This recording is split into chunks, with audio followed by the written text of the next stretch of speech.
BMTC ಬಸ್ಗಳಲ್ಲಿ ನಿತ್ಯ ಲಕ್ಷಾಂತರ ಪ್ರಯಾಣಿಕರು ಸಂಚಾರ ಮಾಡ್ತಾರೆ. ಆದರೆ ಇಂತಹ ಬಿಎಂಟಿಸಿ ಬಸ್ಗಳ ಸುರಕ್ಷತೆ ಬಗ್ಗೆನೇ ಪ್ರಶ್ನೆ ಎದ್ದಿದೆ.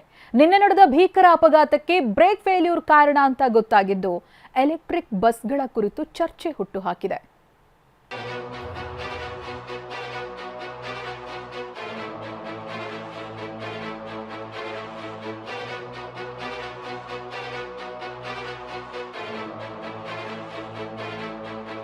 ವಿಧಾನಸೌಧದ ಕೂಗಳತೆ ದೂರದಲ್ಲೇ ಇರೋ ಕೆಆರ್ ಸರ್ಕಲ್ನಲ್ಲಿ ನಿನ್ನೆ ಬೆಳಗ್ಗೆ ಭೀಕರ ಅಪಘಾತ ಸಂಭವಿಸಿತ್ತು.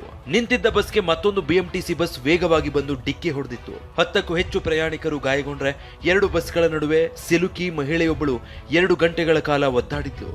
ಗಂಭೀರವಾಗಿ ಗಾಯಗೊಂಡು ಆಸ್ಪತ್ರೆ ಸೇರಿರುವ ಬಸ್ ಡ್ರೈವರ್ ಬ್ರೇಕ್ ಫೇಲ್ಯೂರ್ನಿಂದಲೇ ಅಪಘಾತ ಆಯಿತು ಅಂತ ಹೇಳಿದ್ದಾನೆ. ಬ್ರೇಕ್ ಫೇಲ್ಯೂರ್ನಿಂದ ಬಸ್ ಅಪಘಾತ ಎಂದ ಬಸ್ ಡ್ರೈವರ್ ತಾಂತ್ರಿಕ ಸಮಿತಿಯಿಂದ ಪರಿಶೀಲನೆಗೆ ಮುಂದಾದ ಪೊಲೀಸರು. ನಗರದಲ್ಲಿ ನಿನ್ನೆ ಸಂಭವಿಸಿದ ಬಸ್ ಅಪಘಾತ ಪ್ರಯಾಣಿಕರ ಸುರಕ್ಷತೆ ಬಗ್ಗೆ ಪ್ರಶ್ನೆಗಳನ್ನ ಹುಟ್ಟುಹಾಕಿದೆ. ಎಲೆಕ್ಟ್ರಿಕ್ ಬಸ್ ಚಾಲಕ ಅಭಿಷೇಕ್ನ ಪ್ರಾಥಮಿಕ ವಿಚಾರಣೆ ವೇಳೆ ಆಘಾತಕಾರಿ ವಿಷಯ ಹೊರಹಾಕಿದ್ದಾನೆ. ಕೆಆರ್ ಸರ್ಕಲ್ ಸಿಗ್ನಲ್ನಲ್ಲಿ ಬಸ್ನ ಬ್ರೇಕ್ ಅಪ್ಲೈ ಮಾಡಿದ್ದೆ. ಒಂದಲ್ಲ 2-3 ಬಾರಿ ಬ್ರೇಕ್ ಅಪ್ಲೈ ಮಾಡಿದ್ರು ಬ್ರೇಕ್ ಹಿಡಿದಿಲ್ಲ. ಬ್ರೇಕ್ ಫೇಲ್ಯೂರ್ನಿಂದ ಬಸ್ ಆಕ್ಸಿಡೆಂಟ್ ಆಯಿತು ಅಂತ ಹೇಳಿದ್ದಾನೆ. ಇನ್ನು ವಿದ್ಯುತ್ ಚಾಲಿತ ಬಸ್ಗಳಲ್ಲಿ ತಾಂತ್ರಿಕ ಮತ್ತು ಬ್ರೇಕ್ ಸಮಸ್ಯೆ ಇದೆ. ಇವಿ ಬಸ್ಗಳು ಬೇಕು, ಆದರೆ ತಾಂತ್ರಿಕ ಸಮಸ್ಯೆ ಬಗೆಹರಿಸಬೇಕು ಅಂತ ಸಚಿವ ರಾಮಲಿಂಗಾರೆಡ್ಡಿ ಕೂಡ ಹೇಳಿದ್ದಾರೆ. ಬ್ರೇಕ್ ಡೌನ್ ಜಾಸ್ತಿ ಆಗ್ತಿತ್ತು, ಅದನ್ನು ಸರಿ ಮಾಡಿ ಅಂತ ಹೇಳಿದ್ವಿ. ಬೇಡ ಅಂತ ನಾವು ಯಾವತ್ತೂ ಹೇಳೋದಿಲ್ಲ. ಸರಿ ಮಾಡಿ ಅಂತ 2 ಸಲ ಪತ್ರ ಬರೆದಿದ್ದೆ. ಸಾಕಷ್ಟು ಬ್ರೇಕ್ ಡೌನ್ಸು ಜಾಸ್ತಿ ಆಗ್ತಿತ್ತು. ಮೆಕ್ಯಾನಿಕಲ್ಲು ಇದೆ, ಆಮೇಲೆ ಬ್ಯಾಟ್ರಿಯಿಂದನೂ ಆಗ್ತಾ ಇತ್ತು. 2 ಸಲ ಬರೆದಿದ್ದೆ. ಬಿಎಂಟಿಸಿ ಎಲೆಕ್ಟ್ರಿಕ್ ಬಸ್ಗಳಲ್ಲಿ ಸಾಕಷ್ಟು ಕಂಪ್ಲೇಂಟ್ ಬರ್ತಿವೆ. ಹೀಗಾಗಿ ಇವಿ ಬಸ್ಗಳಲ್ಲಿನ ಸಮಸ್ಯೆ ಬಗ್ಗೆ ಕೇಂದ್ರ ಸರ್ಕಾರಕ್ಕೆ 2 ಸಲ ಪತ್ರ ಬರೆದಿದೆ ಅಂತ ರಾಮಲಿಂಗಾರೆಡ್ಡಿ ಹೇಳಿದ್ದಾರೆ. ಘಟನೆ ಸಂಬಂಧ ಹಲಸೂರು ಗೇಟ್ ಸಂಚಾರ ಠಾಣಾ ಪೊಲೀಸರು ಅಪಘಾತಕ್ಕೀಡಾದ ಬಿಎಂಟಿಸಿ ಬಸ್ ಅನ್ನ ತಾಂತ್ರಿಕ ಸಮಿತಿಯಿಂದ ಪರಿಶೀಲನೆ ಮಾಡಲು ಸೂಚಿಸಿದ್ದಾರೆ. ಬಿಎಂಟಿಸಿ ಟೆಕ್ನಿಕಲ್ ಟೀಮ್ ಹಾಗೂ ಸಾರಿಗೆ ಇಲಾಖೆ ಅಧಿಕಾರಿಗಳು ಪರಿಶೀಲನೆ ಮಾಡಿ ನೀಡುವ ವರದಿ ಆಧರಿಸಿ ಹಲಸೂರು ಗೇಟ್ ಸಂಚಾರಿ ಪೊಲೀಸರು ತನಿಖೆ ನಡೆಸಲಿದ್ದಾರೆ. ತಪ್ಪಿತಸ್ಥರ ವಿರುದ್ಧ ಕಾನೂನು ರೀತಿಯ ಕ್ರಮ ಜರುಗಿಸಲಿದ್ದಾರೆ.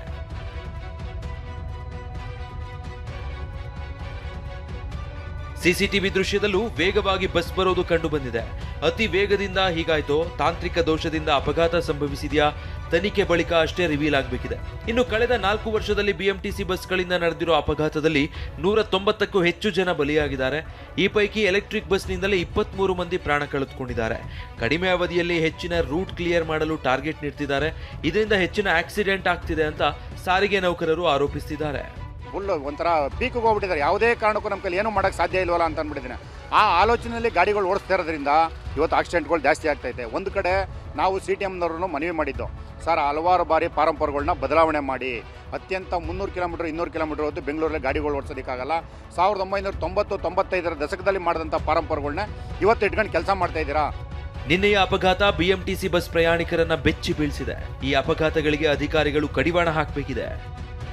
ಕಿರಣ್ ಸೂರ್ಯ ಜೊತೆ ಶಿವಪ್ರಸಾದ್, TV9 ಬೆಂಗಳೂರು.